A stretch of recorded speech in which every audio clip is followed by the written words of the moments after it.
Weddings in New South Wales.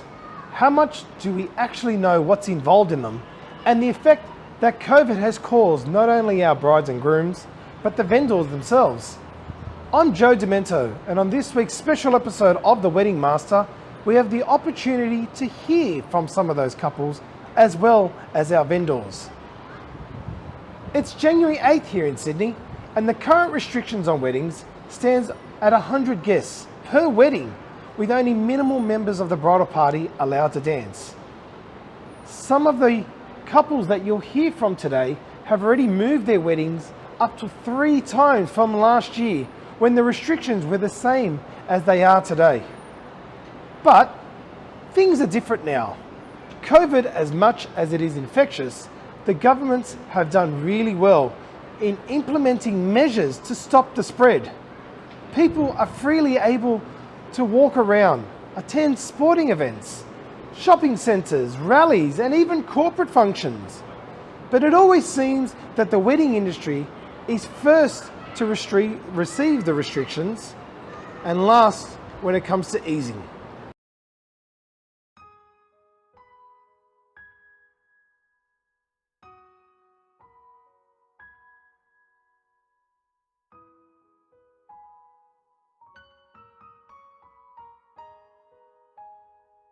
My name's Annalisa and my fiance's name is Dominic. Our wedding was originally scheduled for August 15th, 2020, and due to the New South Wales government's restrictions in place surrounding weddings, we had to postpone our wedding to April 17th, 2021.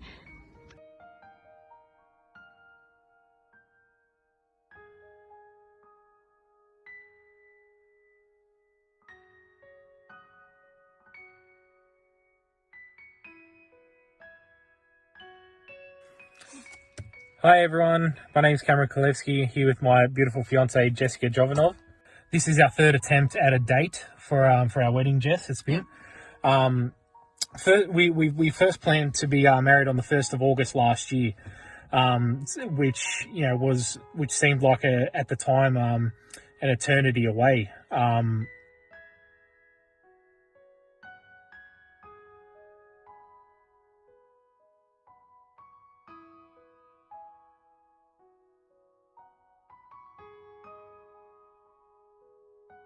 My name is Stephanie and I was supposed to get married on October 31st in 2020. Due to the coronavirus circumstances and restrictions at that time, we decided to postpone until March 2021.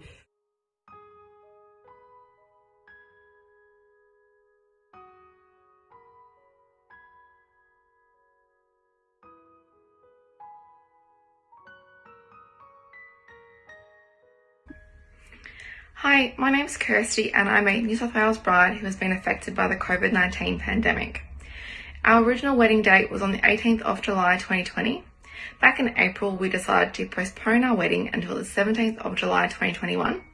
But then in June, with everything easing and on the advice of our wedding vendors, we decided to bring it forward to the 28th of February 2021.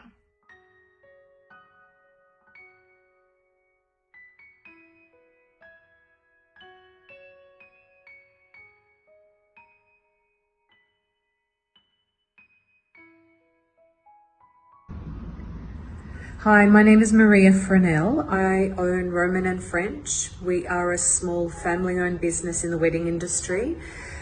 Today I've been asked to speak to this video about my experience and the impact COVID has had on our business, but namely the impact the New South Wales restrictions have had on our business.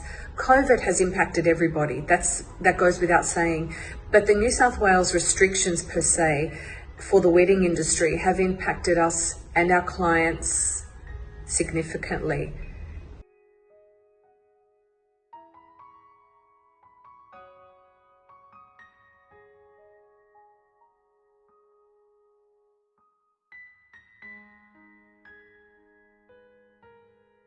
We're working with a government that doesn't put any importance on weddings, yet they put an importance on the health and well-being of people going to see the cricket. It's a really good example. The Honourable Gladys Berejiklian has a lot to answer to when We have brides and grooms who are working so hard every single day to make more money than they have to pay for suppliers that are either charging them to change or buying new suppliers because those suppliers are no longer available. COVID could well be with us for a long, long while. So from our state's point of view and the New South Wales government's point of view, we have struck the balance. We continue to strike the balance. And to simply say to put off the test or to can the test here in New South Wales just wouldn't be productive. You have to think about people's mental health, the desire for get out there and have some aspects of a normal life, recreational aspects, sport. They all give us a sense of well-being.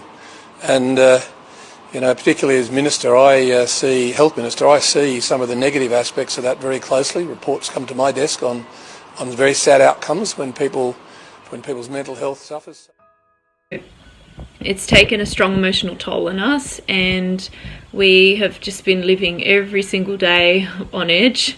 And we just found out yesterday morning at 11 a.m. that our guest list was cut to 100. So we had a total of 170 guests, and our 170 guests was cut down. Financially, because we've had to postpone our wedding, we've been out $15,000. This includes reprinting our invitations, date changes with some of our vendors. We've lost deposits because they were no longer available for our April date. So we had to cancel them, pay the deposit that we were owing to them, and then pay another deposit for the people that we were replacing them with. Yeah, more so on top of the mental drain and the anguish there financially. Obviously postponing these things once causes a huge financial strain between changing dates on invitations, discussing things with vendors, the venues, the cars, the photos, videos, the band, the ceremony, all up so far between the two cancellation dates is it's pushing $50,000 for us at this stage.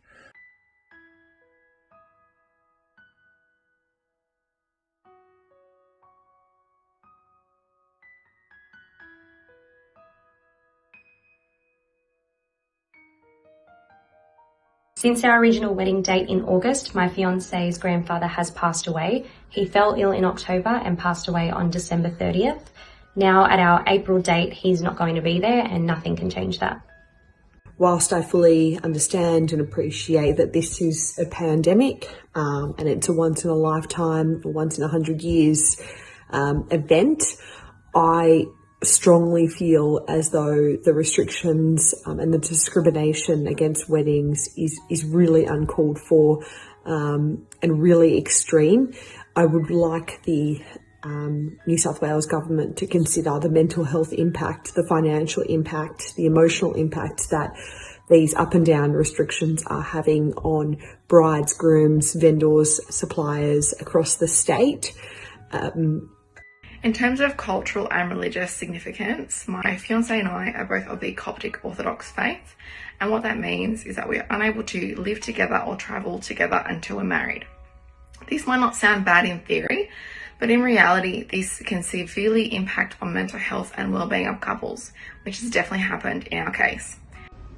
No one can manage their life with the ongoing changes from week to week, knowing that the New South Wales government has not installed a strategy that we can work towards and plan to.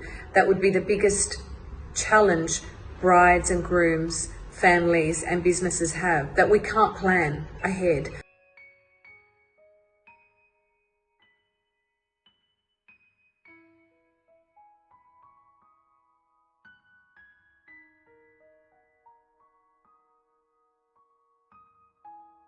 It's it's really surreal to think that such a special day for us, and our families, can be such a such a traumatic and difficult experience to go through.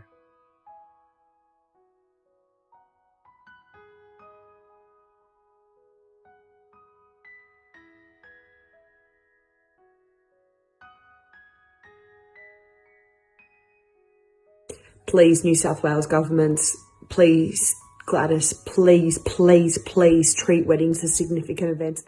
We just want to get our life started, and we just need to press on with it, given that there's no end date in sight and the future's so uncertain. Thanks for listening. All I want is to see Jess in that that beautiful wedding dress, or no doubt beautiful wedding dress that she's bought herself.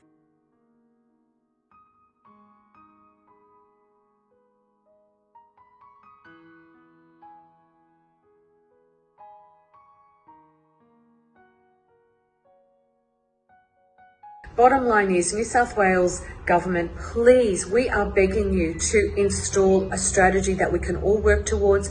We've been asking for it for many months now, longer than many months, a roadmap that brides and grooms can work with their suppliers. We know that the goalposts won't change.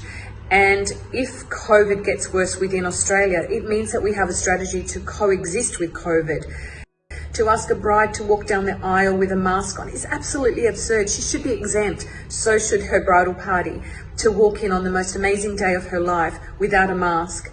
The New South Wales government has abdicated their responsibility in creating and installing a roadmap for the New South Wales and Australian wedding industry to work towards, so that brides and grooms can coexist with COVID and plan their weddings happily without any changes at 12 hours notice. It's completely unacceptable. Please make some changes that impact our business in a positive way, and allow our couples to have confidence about the way forward. Yet right now, couples are working and operating with fear constantly, every single day, waking up to the morning news, whether or not their wedding's going to go ahead for the week ahead. Please change this, flip this around. Please install a New South Wales strategy, an Australian strategy with wedding industry professionals at your fingertips to help you with the same strategy that we need to work towards. It's something that just goes without saying. It's overdone now. It's overdue. Please help us. A wedding's not, wedding's different for everyone. Other people can sign a paper and get on with their lives. Other people don't even need to get married. They're already living together. They're already doing what normal couples can do. We dream of our cultural wedding. We deserve it. We've done nothing wrong not to earn it.